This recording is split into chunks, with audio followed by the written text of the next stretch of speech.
Hello and welcome to Entertain This. It's a podcast about movies, TV shows, and video games. My name's Tom. I'm Mitch. And today we have a special guest. We have Mr. Scott Ham Duenas. Did I do it right?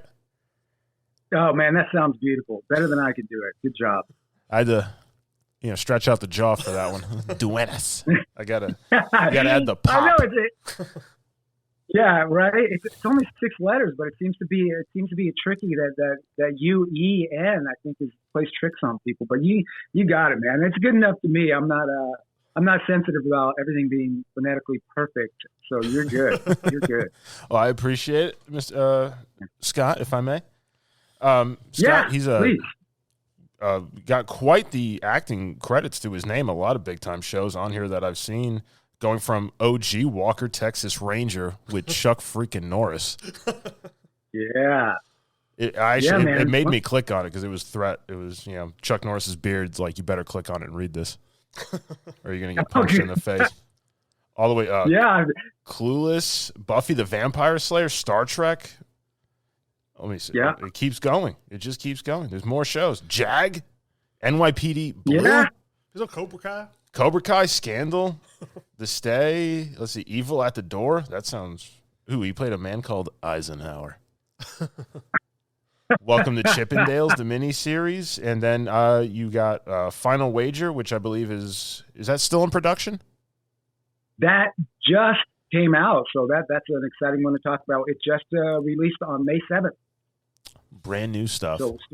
So before we talk about the brand new, we'd like to get a little background into your life. Like, how'd you get into the acting game?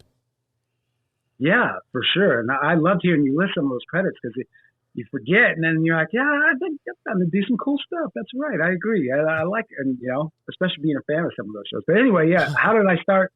How did I come to get on Talk to Walker, Texas Ranger?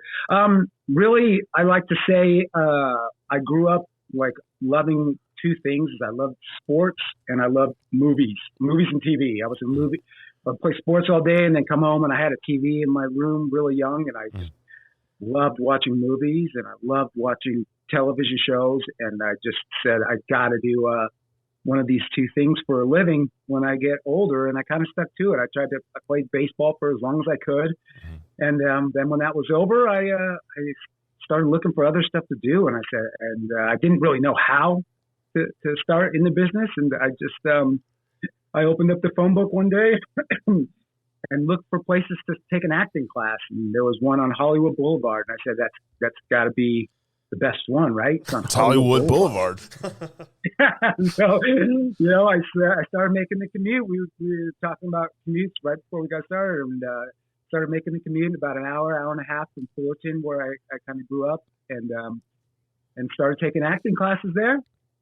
And it was overwhelming and crazy because I didn't know anybody or have any connections or anything. But for what it might not have been the most sound like theater class to learn your chops acting, but they had this thing called the business of acting one night on like Tuesday nights or something. Mm-hmm.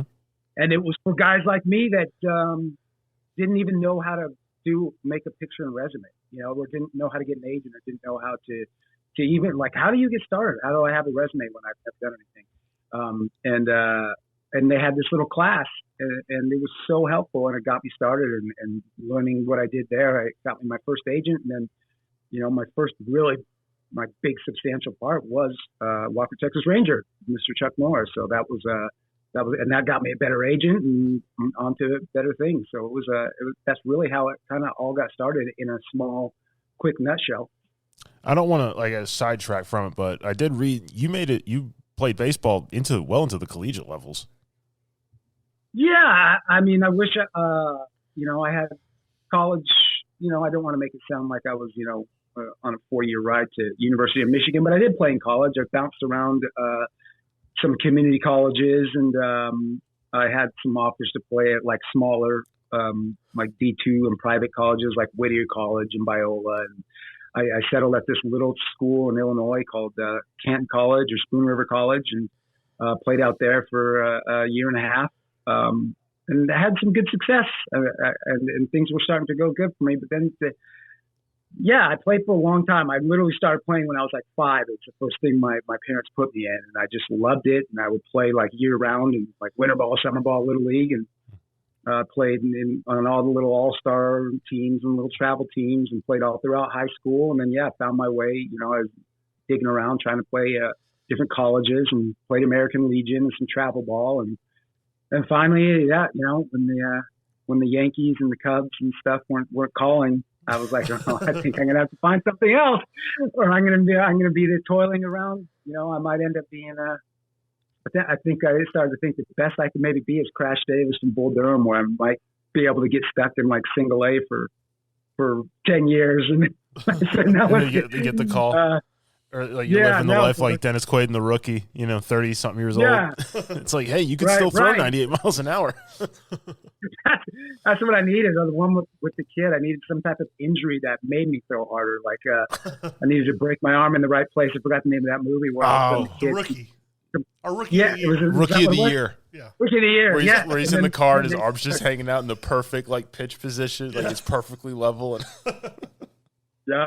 And then he's just throwing like 98-hour heaters at 12 years old or something. It was great. That's what I needed in my life, but it didn't happen. But I had a lot of just tremendously great times and experiences playing baseball for quite a while. I think up until I was around 25, so for quite a while. Did you ever get a chance to do like any, or I guess, playing baseball players in your acting gigs? Yeah, it's helped me a couple times. I did the biggest show I did where I got to play baseball player, which had some really cool stuff with it, was this show. It was an original show on HBO a few years back called Arliss, and it was about a sports agent played by Robert Wool from Arliss and from Batman. He was and Sandra Oh was in it. She was one of the sports agents from Grey's Anatomy fame or whatever. But and I played the number one baseball prospect in America, and Jake Battershell. And but it was awesome. Bob Costas was in my episode, touting me as like the best player. So it was really cool. Ogre, if you're a Revenge of the Nerds fan, Ogre from Revenge of the Nerds played my dad. I was supposed to be the number one prospect in the United States for baseball, but I had like white trash parents that were like hard to deal with, and so. Arliss, the agent, had to go in and try and connect with my family to get me to sign with his agency. That was the basis of the episode. And the baseball helped me a ton because I remember in the auditions, I made it to the very end through the acting, a couple callbacks, and then they're like, all right, we have one more thing. So our couple final choices are we're doing like a baseball tryout to see if you guys, basically to see if we weren't lying the entire time. It's just like, they know how to run, throw, field, swing. Right. You need to know. He was supposed to be a big home run hitter, so you had to look like you could really hit a home run. You know how to swing a baseball bat, not just, go across. Yeah. Yeah. Yeah, it looked like Wesley Snipes in Major League out there swinging it with like two hands and barely it. But yeah, no offense, Wesley, I love you and I love that movie. But so they had a baseball tryout and they had a bunch of kids from like I think we were using a local high school field, and they had some of the kids come out and play with us. And after that, I had a pretty good idea I was going to get it, I think, after the practice, because the other actors that were kind of around still were I was like, oh, well, wow. If they go by baseball, I think I'm okay here. Because I think one guy had on like jeans. He had jeans and like regular shoes on trying to run around. And so another guy you could never really thrown. Just saying, so I was like, I think you were the more athletic version out there. It's like if we go just by the fact I can play baseball, I should land this part. Exactly. Right. I'm like, wow. I remember I was scared going to audition. I'm like, there's going to be dudes that like probably played in pros for a minute or are currently playing minor league somewhere. And because I've been on auditions like that for baseball, because after that, then your agent like tries to pitch you for like every sports baseball. movie. Yeah, and some of them would show up, and I'd be like, oh, well, I auditioned for Moneyball as one of the pitchers. There was like the pitchers that I was throwing with, because I ended up pitching the end of high school and then through college, and the guys I was pitching with were like, they were still pursuing like playing pro. I was like, wow, this is I didn't look terrible, but I definitely looked outclassed. Like I was like, wow, these guys are legit. So they were trying to cast they really wanted someone that could throw the submarine pitches for. He ended up not being in the movie that much, but the part, and I think it was a speaking part. And then I don't even know if they cut him out or not, but. That was a thing too, trying so hard to look like I could throw that submarine like that. Way up. Down. Yeah. Yes, exactly. So I didn't get that one, but it definitely helped me with that. And it helped me.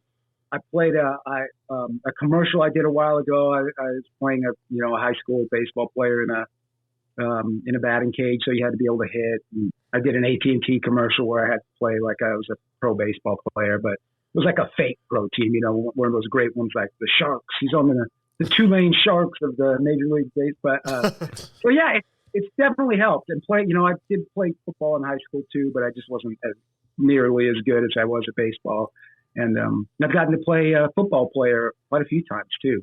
So it's great. Now I'm too old. Now I'm going to be playing the coaches. So trainer, you're on the sideline holding the clipboard. It looks like a Waffle House menu. Yeah, exactly. Holding it up, covering the bottom half of your face. I'll take it though. I'm like, I'll take that as long as I'm not playing the owner yet. Hopefully, that's a few decades away before it's like, there's the owner. You're auditioning for the owner. I'm like, oh shit. Okay, yeah. It's like pop up. It's like because you're in the box. You got the white suit on. Yeah, for sure. Looking down. I hate these guys. Trade all of them. Yeah. Mm-hmm. I know. How do we cut funds? How do we cut money? We need to make a profit. Yeah, we're hemorrhaging. We need butts and seats. We need to sell tickets. Exactly. What are our special nights? Get that guy out of here. I never want to see him again. Sir, it's our best player. I meant the guy next to him. Him. Get him out of here. So, yeah, anyway, to answer your question, it definitely helped us at the start. It did, for sure. The Walker, Texas Ranger, my first thing, I played the star high school football player that was on steroids and walked because there was a steroid ring in my high school.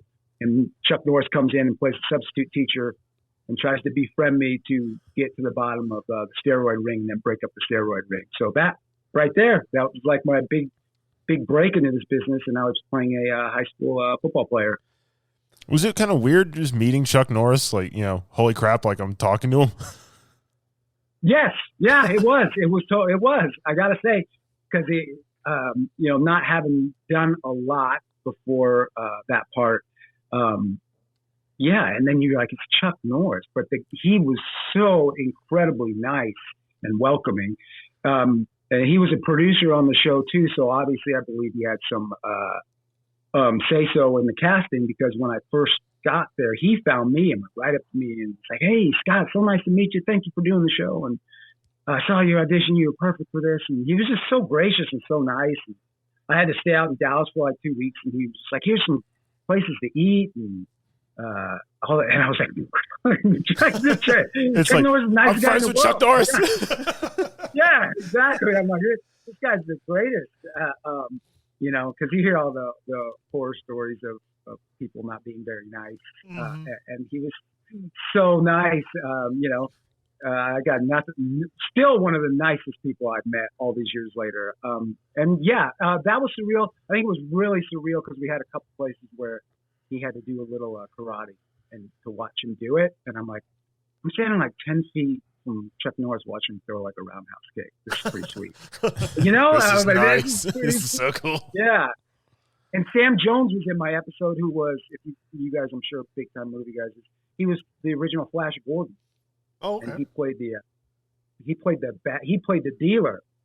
So, and I had seen Flash Gordon as a kid a million times, and I was like, holy cow! I got Chuck Norris and Flash Gordon right here in front of me, like fighting. I'm like, this is the greatest job ever. It's never going to get better. It's like this. It's never going to get cooler. I got Flash Gordon trying to fight Chuck Norris. It's like yes, all the Chuck Norris jokes. Everybody looks at Flash, and all you hear is Flash. Yep, 100%. He had a flat top though, none of the long flowing hair, which is a bummer. But I still, it was exactly what your head just did with what I was doing the whole time. But I had to play it off and act like I was cool and belonged being there. But inside, I was freaking out. Well, your athletics played a lot into the roles that you've gotten because from what I've researched, they said that you do a lot with martial arts and stuff in your films. We'll be right back. Ever wondered what a rhythm-based stealth game with dinosaurs might look like? Or a farming sim in space with zombies? Welcome to the Gaming Blender podcast. I'm Matt, and with my co-host Scott, we take a random game genre and random game mechanics, blend them all up, and pitch wild, totally hypothetical games you've never heard of, and maybe shouldn't.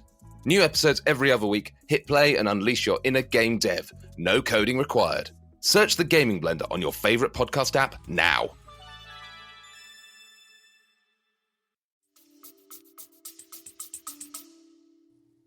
Yeah, it's, and the martial arts being athletic has definitely helped me because it's not like I had some big, I was some huge thespian that went to Juilliard and was on Broadway and went to Northwestern or something, their theater program. I had that always made me feel self-conscious that I wasn't as versed in like the theater world and did a bunch of plays in high school or something like that.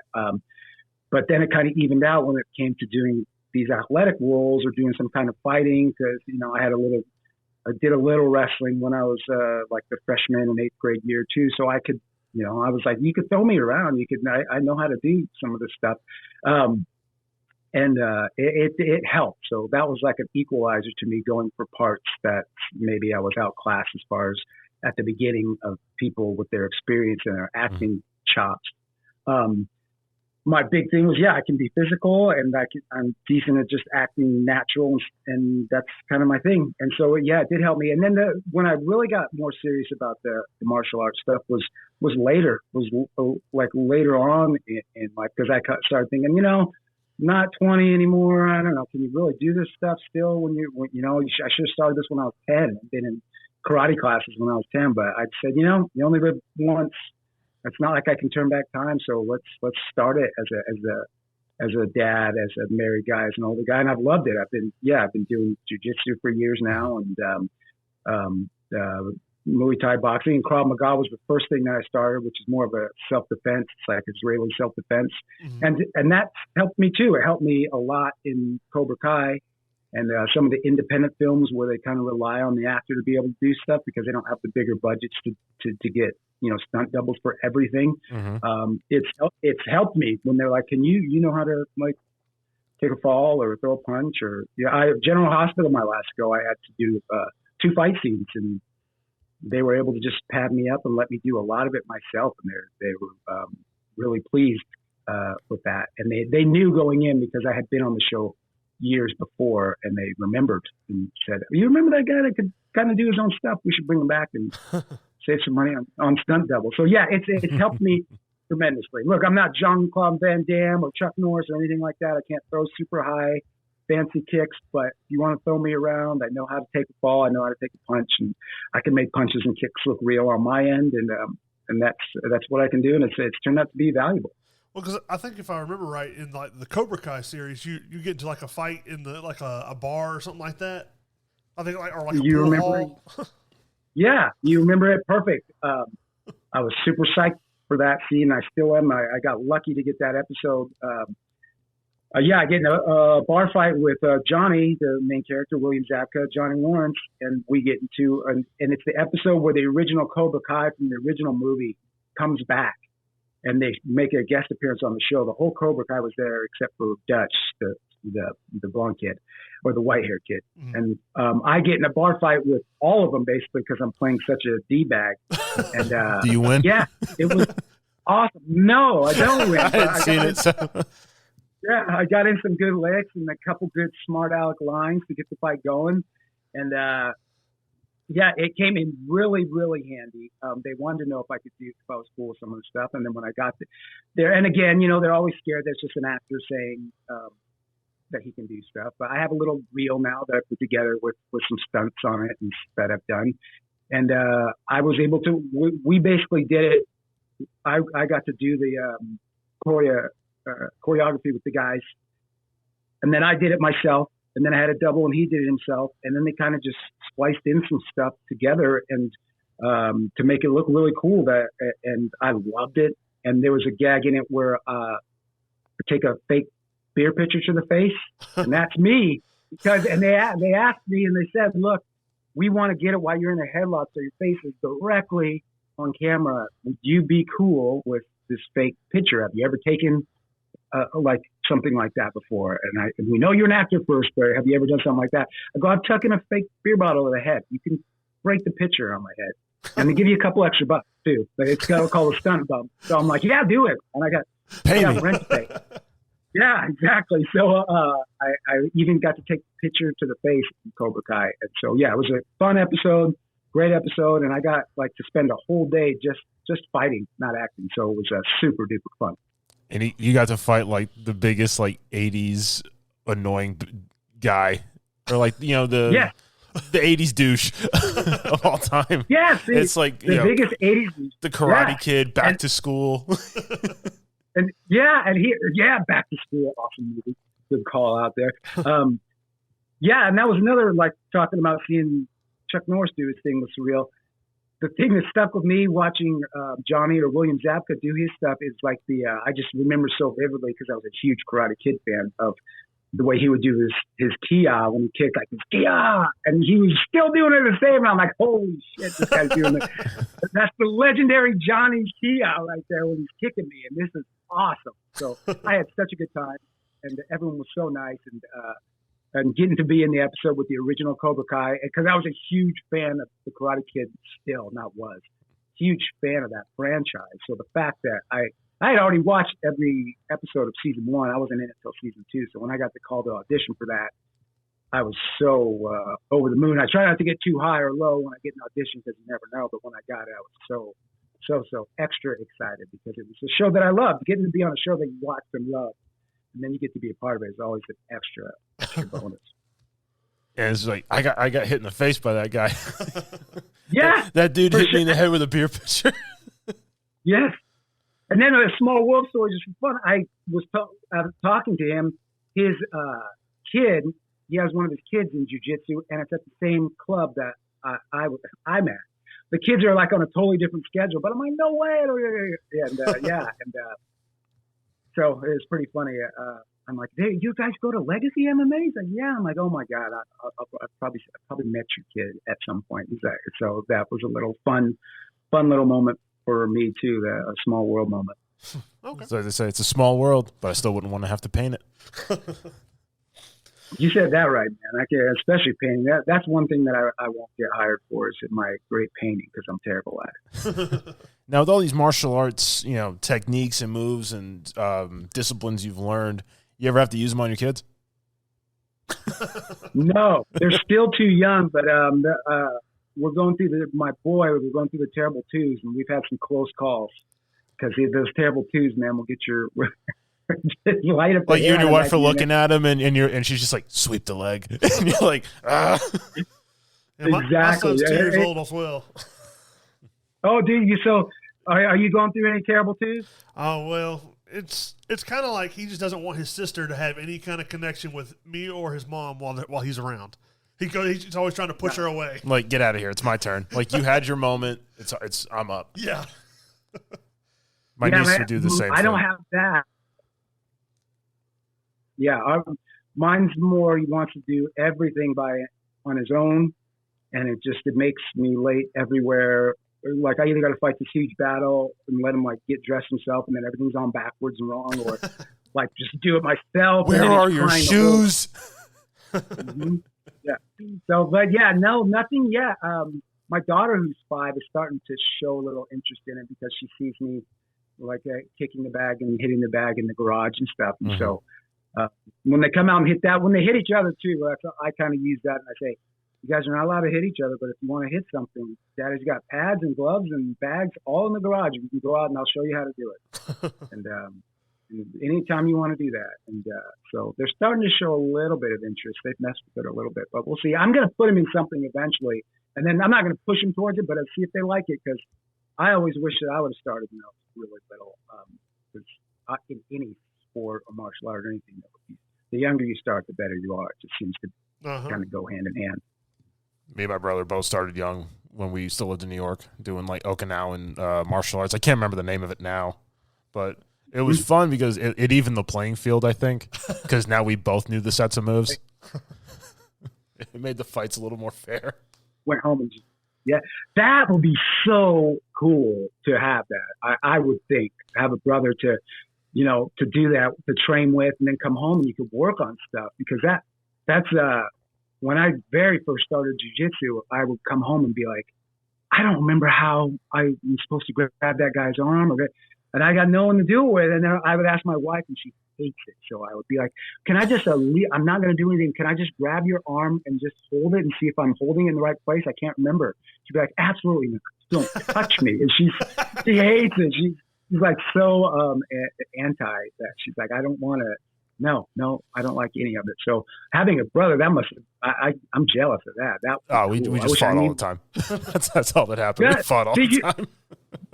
Well, that probably made you a hell to fight if you ever got in a fight in real life, because you've got all the experience. Me and my little brother, he was 5 years younger than me, but when we got to like high school age, we would get out in the front yard with boxing gloves and just have fun. He tried to show off to his friends and didn't realize his big brother's still his big brother. See, we had soccer boppers. You remember those? Yeah. And it was funny. Like, we only had the one pair, so we only had one. You can only fight with one hand. And he would be like, that's for your left hand. And he'd make me put it on my left so I couldn't use my right hand. But I could still, I would just knock him down every time.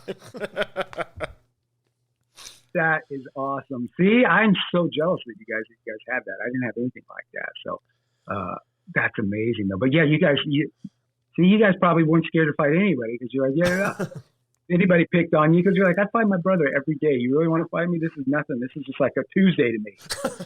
This is a Wednesday after dinner. Get out of here. I ain't got time for that. Yeah, exactly.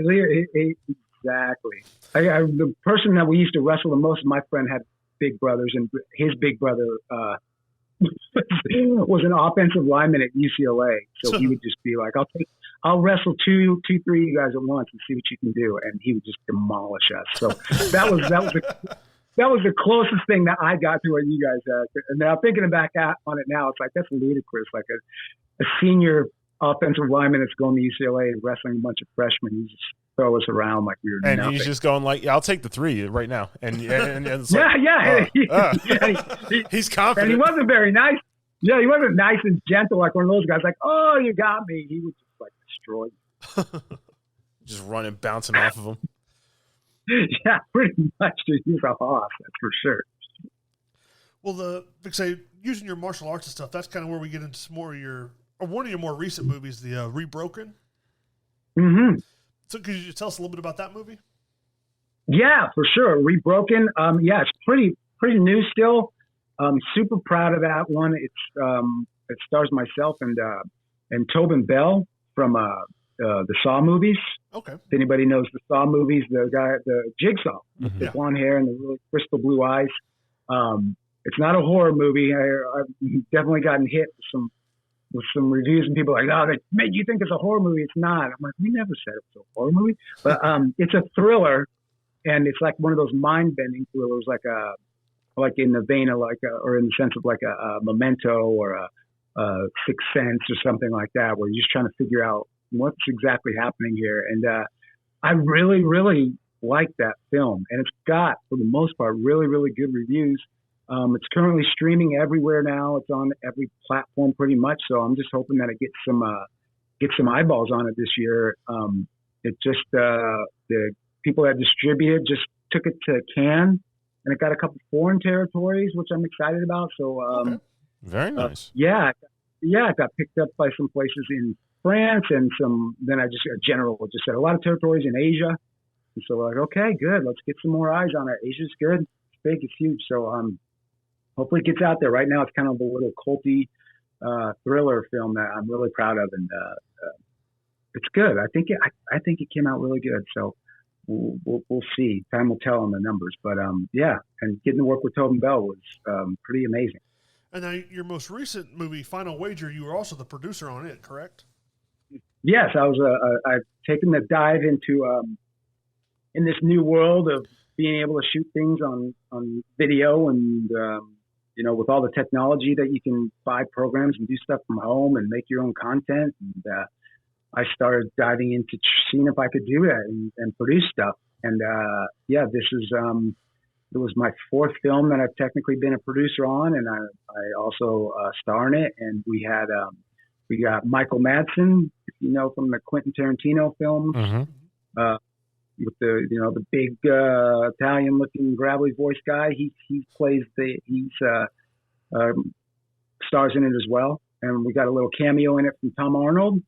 And some other really, really talented cast.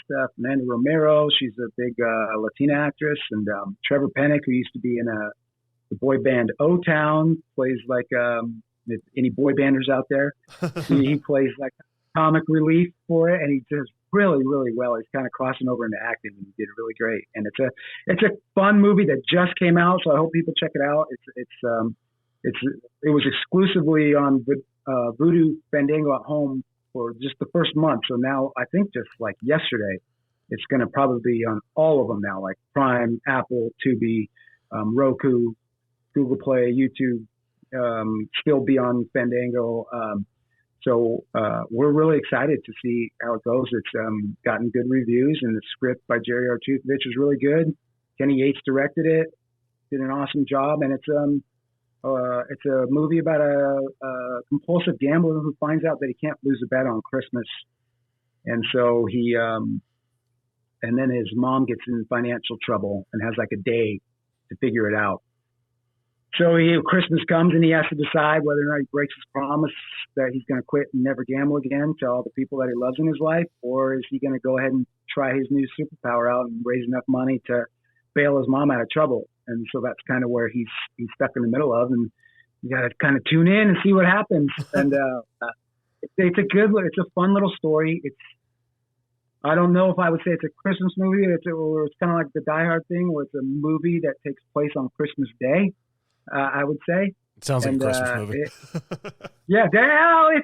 Listen, it's somewhere. I know. Trust me, I'll be trying to promote it again during the Christmas time because right now. But it's one that you really can watch 365, because if you're into stuff like movies like Rounders or Let It Ride or things like that, or Liar Liar with Jim Carrey, it's kind of in that type of vein. Okay. It's good about this guy trying to balance like getting through this day, trying not to technically lie to the people he loves, but he really kind of is, and see if he's able to bail his mom out of trouble. So it's a fun movie. That's why I'm saying it's not a Hallmark, the girl that you loved was in front of you the whole time. You just should have That's the girl at the coffee Hallmark shop. Movie, Yeah, every Hallmark movie. It's like blonde girl from the city goes to the country, meets guy she hasn't seen since high school. She goes back to the city. He goes to the city to get her, and they go back and they live in the country happily ever after. Every movie. It's one, or it's the best friend. He was in front of you the whole time, and you didn't realize you two were in love. Or it's like episodes of Law and Order. It's like whoever they arrested in the first 15 minutes isn't the guy that did it. Yeah, right. Exactly. It doesn't matter if he was there at the crime scene holding the weapon. It doesn't matter. It's not him. It's not him. Yeah, exactly. That's so. Yes, a movie's nothing like that. There's definitely a little bit of romance to it, but there's nothing like that at all. And it's I would say it's definitely more in the model of those other movies that I mentioned than it is in like a Hallmark or a Lifetime. So it's about a gambling act, and it takes place mainly in a bar. And, there's cussing and stuff in it. So it's definitely not that kind of movie. But, well, hopefully people check it out and they like it. It just, like you guys said, it just literally came out like 3 weeks ago. Okay. Well, let's see if we can find it and check it out. And see, and be like, this is, in fact, a Christmas movie. Yes, exactly. And you can find me on the socials or wherever and light me up and say it's a Christmas movie, or you can come back and say, no, not really a Christmas movie. So it's been mixed. Some people think it's a Christmas movie for sure, and some people are like, no, not really. So it's been very mixed when I've read some of the reviews or some of the comments on like the social medias and stuff, because it has a social media page on Instagram and Facebook if anybody wants to check it out. And or you can just go directly to me on my Scott Ham 8 Instagram and yell at me about it. Like, hey, we interviewed you. You talked about this movie. Yeah, exactly. You said it wasn't Christmas movie. It was Christmas. It was just like a light family. Do you ever, I mean, obviously, you put stuff out. There's, comments and stuff coming in from the public about stuff. It's like, has there ever been just like one comment that was just so hysterical to you? You just always kind of remembered it? Or it's like, it almost becomes like a running joke? Yeah. What was one? One guy described the first one. Yes. There's one that, just because I thought it was so funny, but one of the comments on IMDb for the very first movie that I produced, and I did everything on it because I wanted to see if I could do it before I started. So I directed it, I produced it, I starred in it, I co-wrote it with my buddy and producing partner Kip Tribble, and we had a teeny shoestring budget, but we got distribution, and it's actually a profitable movie. We're in the plus, and so I'm proud of it. And we shot it so fast. But anyway, to get to your comment, one of the guys wasn't it was just in the comment section. He's like, I could make a better movie if I taped my iPhone to the front bumper of my car. and that's always stuck with me. That was like 3 or 4 years. And then we would make jokes. Now in like the second or third one, I'm like, maybe today we just strap an iPhone to the bumper of the car, man, save a shitload of money. That guy he seemed like he knew what he was talking about. he might be onto something. And that was too, what I've learned is I've got to stay away from that stuff because I want to, I still read stuff, but I try not to because it will just kill you, man. And the old cliche of like, you're not as good as the ones that love you, but you're not as bad as the ones that just say terrible things. And just, I think I'm still too sensitive about it. More so not about myself, but if they say something about stuff like that, I'm like, they don't know how hard my director of photography had. So yes, maybe the lighting wasn't perfect in that scene, but you have to go crazy. I want to justify everything. And like they don't see how much goes into it. And you know what? At the end of the day, I have to say, because it's a movie and it's art and it's subjective. I chose it out there, so it's out there, and you can say whatever you want, and you're entitled to your opinion. And but sometimes I get defensive. I'm like, oh, if they only knew, but it's not their job to know. It's their job to watch the movie and say. I'm sure I've said some terrible things about movies in my time too that is probably not justified. So I wouldn't go online and say them, but in my living room with my pals, yeah, for sure. But yeah, so that one always sticks with me. I will say though, I went in with that guy too because it was at the beginning, like I said, and I'm like, what else has this guy reviewed? And I was looking at some of the other things that he reviewed on IMDb. He didn't like anything. I think he even gave Godfather like a 1 or 2. I was just about to say, I was like, this is probably somebody who didn't like The Godfather. You nailed it, and I swear on my life it's true. I saw it on there, and it was either a 1 or a 2. It was not higher than a 2 out of 10. And the review was, all I've heard is this is the best movie of all time, and I don't see what's so. What's so great about it? I could have made a better movie throwing my phone into an active dumpster fire and pushing it off a cliff. Yeah, it's all grainy, and the acting wasn't good, and I'm just like, what the I couldn't understand anything what Marlon Brando was saying. Yeah, there were no CGI, there was no Marvel characters. No, this was terrible, horrible film, 0 stars, garbage. So that made me actually feel better because he just crushed my movie, but I went in and he crushed the Godfather. Like, okay. From reading them all, because that was the first one I did, so I read everything. And like one day you would talk to me, I would be on a high, and then the next day you talk to me, I'd be like, I'm quitting acting, I'm quitting everything. I'm awful, I'm terrible, I don't know how to do anything. What happened? I read a comment from I Banged Your Mom 69 XXX who said my movie sucked. My career's over. You know what? Now that you said it, we're talking about. There's one other comment that I've never forgotten too. I forget which show or which movie it was, but the guy said, he's like, and I don't know, I just didn't like Scott's performance. Stick to the soaps. And then I was like, God, that's so mean. But then I'm like, wait a second. He recognized me from the soaps, man. So I turned it around in my head. I'm like, do you remember me from the soaps? I wonder which one he watched. That's like, great. Am I a primetime soap guy? Yeah, exactly. I was like, that's fantastic, man. Good. But when he first said it, I'm like, ooh. I'm like, no, that's not bad. soaps I've done soaps, and they're hard, and he recognized me or remember me from them, so that's great. Good for me. It's like, how's Scott doing? He's killing it in the soaps. Yeah, exactly. He's all sudsed up. I'll take it, man.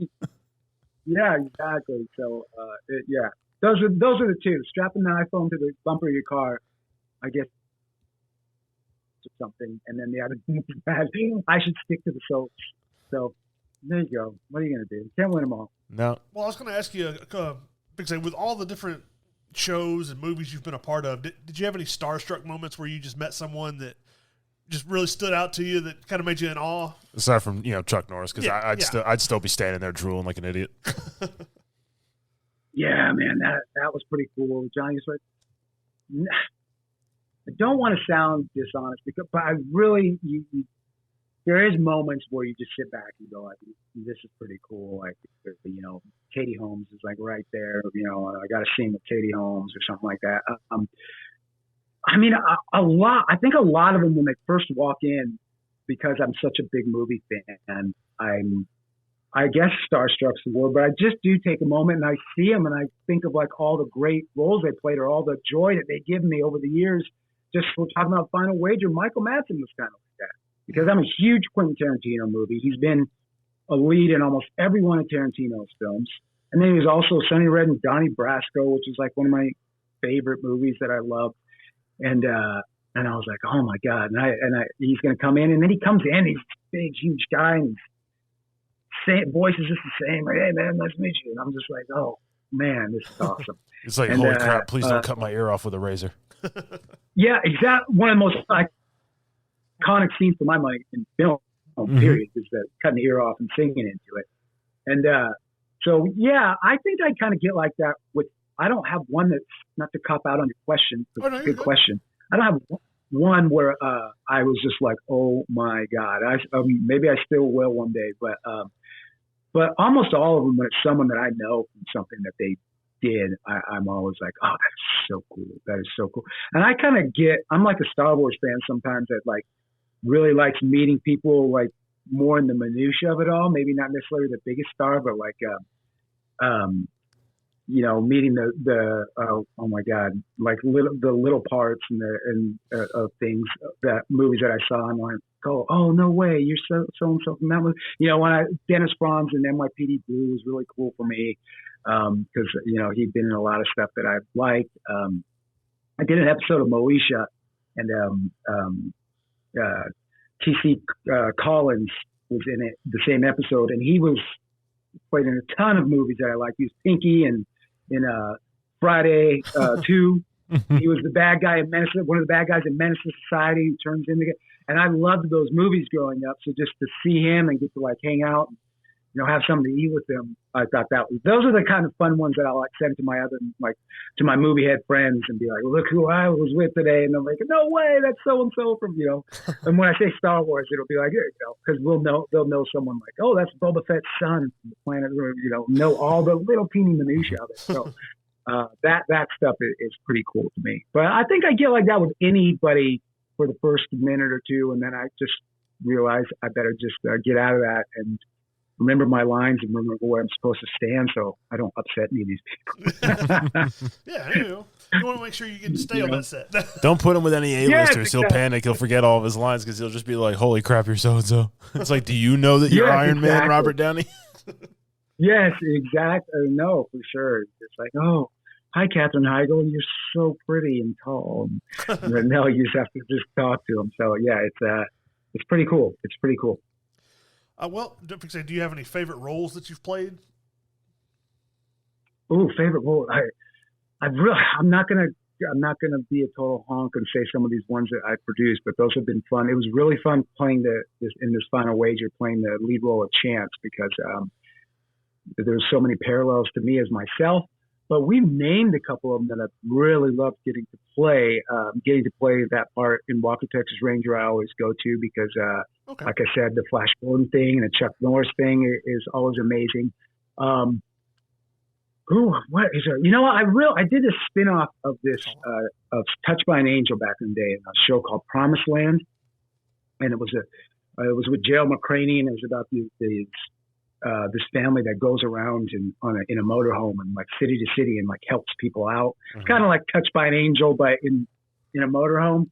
I mean, or not Touched by an Angel, Highway to Heaven, where he just kind of travels the earth and helps people. They kind of do it as a family. But I love that. That was a really good role that I loved playing because it was kind of ahead of its time a bit. And it was, I got to do a lot of like real acting. It starts off where you don't think it's, everything's real acting, but you know what I mean? There was some stuff too. I played a football player, but I was a closeted football player. I was gay, and it was in the South. And so my dad, nobody was having any of that. My dad, couldn't tell my dad. And, so there was and the only person I told was one of the people in this family that traveled around and helped people was the girl. And then I betrayed her by telling everybody that I was sleeping with her because we were so close, even though I wasn't. She was the only one that knew my character was gay. And then at the end, there's this big, having to come out to my dad and to the team and all that. So that was just a really like juicy, fun role and kind of ahead of its time with everything that's going on in the world now with so I would say that's up there. And I got a lot of really good feedback on that role back then too. And I remember my agent at the time was like, I'm nominating you for a guest starring Emmy for that show. And, I didn't get a nomination, but he loved it. And I got a lot of really good feedback from that role. And, I still have it on my reel today, even though I look like a baby on it. But it's one that's close to me for so many reasons. Okay. Nice. I mean, I don't have any acting credits, so. Yeah, I was going to say, what you guys do? Nothing. I think, I got one locations manager credit. You got a locations manager spot. My arm is in a Netflix series. That's it. That's as close as we got. I hope they paid your arm well. Netflix is doing good. So No. I never saw any of that money. Not a dime. And locations manager that's a cool job. I love locations. I think that would be something I want to do if I fell out or just went strictly to that side of the camera world. I think a location scout or locations would be so much fun. It's a lot of fun. And that's kind of been one of my when I took on this producer thing, that has been one of my jobs on all of them that I produced was helping with basically finding the locations. And because I'm the guy that was good at begging people for lower prices because how expensive it is to rent locations. I would go back to towns that I'd lived in or places where I knew people and just be like, oh man, you got to help us out. And, we'll put your bar in the movie and do this and that. So that I loved putting that puzzle together and finding places to shoot. So I think locations is a great job. So good for you, man. Locations manager. I like it. Was being a producer something you envisioned, or was how'd that happen where you got to do it? Never envisioned it. It seemed impossible to me. I just thought the word producer meant that like they're the billionaires that pay for everything that happens here, and then they get all the trillions of dollars back. And but there's so many different producer levels and producer roles that I learned. Because before I started doing it, I didn't know anything but how to be an actor, how to just get my call sheet, show up, and be where I'm supposed to be, and know the lines I'm supposed to know, and that's it, and then clock out and go home. But so yeah, I didn't, and it wasn't up until I did an indie film, and I knew the guy that was producing it and directing it, and I knew I met him bartending years ago. I'm like, how the hell are you doing this? And he's like, it's changed, man. You can make this happen. And I said, you got to let me, on the next one that you produce, let me just come and be like your shadow. Let me just be a part of it because I want to learn. And that's kind of how it started going. And I said, I think I could do this. And I saw people making movies for, $30,000, $50,000, $100,000. And I'm like, what? You don't need $5 million to make a low budget movie? And I'm like, no, man. Man, is a different $20 world. And duct taping a phone to a bumper of a car. You got to film. Duct taping a phone. Now, see, now you're never going to forget that comment either. I love it. Where it's ingrained there. I can make better podcast with a microphone duct taped to a bumper. In the front seat of my car with my handheld mic. Yeah. So no, I really didn't. I did not thought producing no chance. And it's only been, I think, the first one that I did was like in 2018 or 2017, somewhere around there. So it hasn't been that long, and I've still got so much to learn. But I really like it, and it is. But it's the responsibility is crazy. That's the part that I wasn't ready for. It's like you're responsible for everything. Mm-hmm. You're responsible for the insurance. You're responsible for feeding these people, for getting them out on time. You're responsible for getting them there on time. Yes, and when something goes wrong and these unions want to talk to you because your name is on the producer thing, or my LLC or my production company is on the name. So when SAG's got a problem, or an agent's got a problem, or someone's manager has they come looking for me. Put Scott on the phone. I'm like, yes, and I'm like, oh, geez. Scott, who? Yeah, yeah, exactly. Who did he say? I don't know. Yeah, I luckily have a group. There's a little group of us. I'm not taking it all on myself, but it's crazy. But yeah, I never thought so. I do love it. I want to keep doing it and hopefully keep building it and getting it better and better. And I think so far it kind of has been that way. It's been like flipping houses. Like the first one, we bought like a little teeny cheap house, and then we sold it and made some money. And then we took that money and put it into another one and got to buy a little better house and flip that and bigger. So we're kind of, I look at it like right now, it's like flipping houses. And each film is hopefully getting better, a little bigger budget, getting some star names in there, getting some better equipment to make it, everything on TV, streaming, and movies look so good now. You can't put out shit that looks like it's strapped to the front of a car. Filmed on a Nokia, duct taped to the front bumper of a car, and just driven around. So you have to work really hard and spend a little extra money to get the cameras and the lighting packages that you need, because these young guys, these film school guys out here are geniuses, and you can do a lot with a little now. So you have to be able to keep up. So, that's what we're trying to do too. We're trying to get bigger and better. Final Wager looks really good. Even if someone's reviewed the movie and hasn't loved it, they've even said, someone said they're like, it's an indie movie. It's a low budget indie movie, but you can't really tell. It's really slickly done and well done. And that was like a huge compliment to me. And obviously the director, Kenny Yates, who did it, I reached out to him immediately. He's done our last two, by the way. We broke in Final Wager. And I said, man, the biggest compliment, this guy said, this looked slick and it looked professional, looked good. So you and Nate did an awesome job. So that's what we're trying to do. Yeah, the one where I was the director, the stay was, it was harder. It was basically just a really nice camera on a tripod and some lights that I got from Amazon. And we just kind of just went around from room to room for 2 weeks and made it happen. But again, the movie's been successful, so people like it. It's a pretty straightforward. It's called The Stay. It's streaming everywhere if anyone wants to check it out. And it's your cookie cutter popcorn movie of two couples rent an Airbnb and they're going through some relationship problems and they're up there for a weekend, and then all kinds of shenanigans happen. There's some different twists in it that come from my personal experience to try and make it a little different than, I know there's a lot of movies like that. I have some things that hopefully make it a little different, and but it's done. I'm always, I shouldn't say I'm shocked, man. People are watching it, but people, I get to see the numbers as a producer, and I'm like, people are watching this movie, and and I was able to give my investors all their money back. Now they're making profits, so I'm super proud of it in that way. But it's definitely, you look at it and it does not look like does not look like Aquaman 2. It's it's pretty straightforward. Yeah, but no offense, Aquaman 2. I'm just saying that. All the offense, Aquaman 2. What were you guys thinking? Did you actually tape the camera to a bumper of a car and drive it into the water? Well, I'm not going to say any of that, because in case there's a 3, I want my hat in the ring for a part somewhere in there. But I'm just saying we didn't have the budget for all that kind of green screens and CGIs and effects and a million camera shots. But billions of dollars. Yes, if you're into that kind of stuff, that's your movie, man. If you're just into CGI, there you go.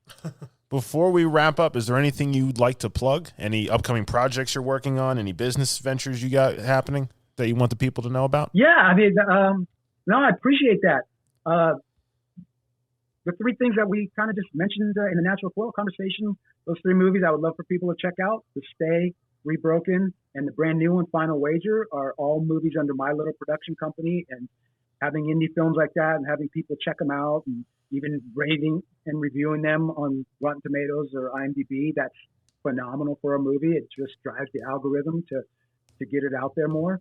So that is amazing. And then we just finished one that I produced and have a bit part. I'm not starring in it like these other ones, but it's called Cat Crime Tales of the Occult, and it's currently in post-production, and it should be out in the beginning of 2025, and it's got 3 young, attractive, awesome actresses playing the leads, and it's about true crime podcasters that get themselves in a lot of trouble covering a case.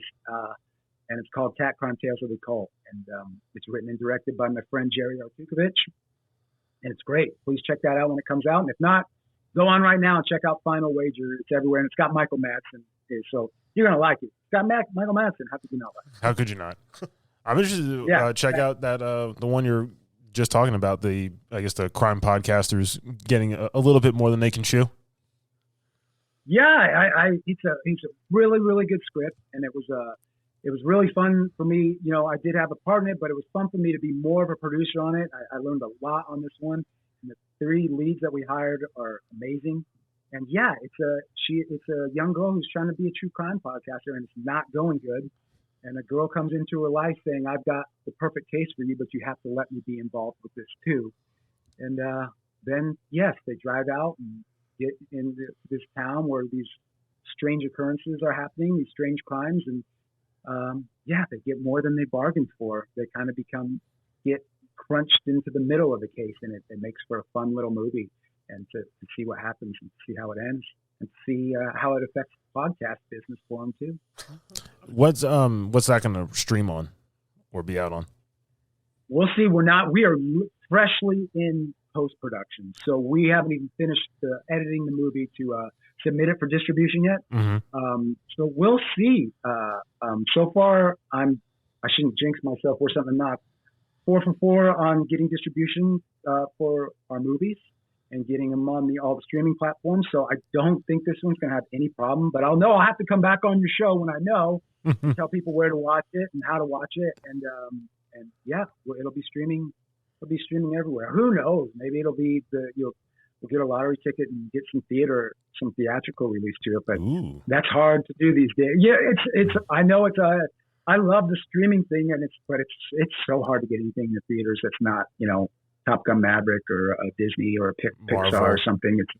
Yes, Marvel, because those are the ones that put the butts in the seats. But people with streaming and stuff now, they're willing to watch some of these smaller movies now, which is great for guys like me. Yeah, I mean, you find a lot of stuff on streaming that you wouldn't expect to like or would be outside your wheelhouse that ends up being really good. So. Always. I always watch stuff. And I think since I've become a producer, talking about people that are hard on stuff, I've become a way easier audience because now I'm like, oh, that was probably really tough. Or, oh, congratulations to these guys for getting, Lionsgate to take their movie. That's amazing. And they didn't have a very big budget. So yeah, I watch a ton of stuff that, I would have never watched before. I would never go to the movies and see it, but I'm more than willing to watch it over the weekend, watch a couple movies or two when I'm in bed at night and be like, I would never see that in the movies, but I'm glad I saw it because it was really good. Right. Well, Scott, I just want to say thank you so much for being on our little show. You've been an awesome guest. Oh, thank you. Thank you so much for having me. And I think the show's great. I can't wait to check it out. And you guys have been awesome and really easy to talk to. And I appreciate you having me on and let me run on at the mouth about all the stuff I've done. It was definitely a very fluid and easy conversation to have, and you have had so far a very great career in the acting game and gave a lot of good insight and funny stories about your journey so far. So thank you. Thank you, man. I really appreciate that. Thank you, and thank you for having me.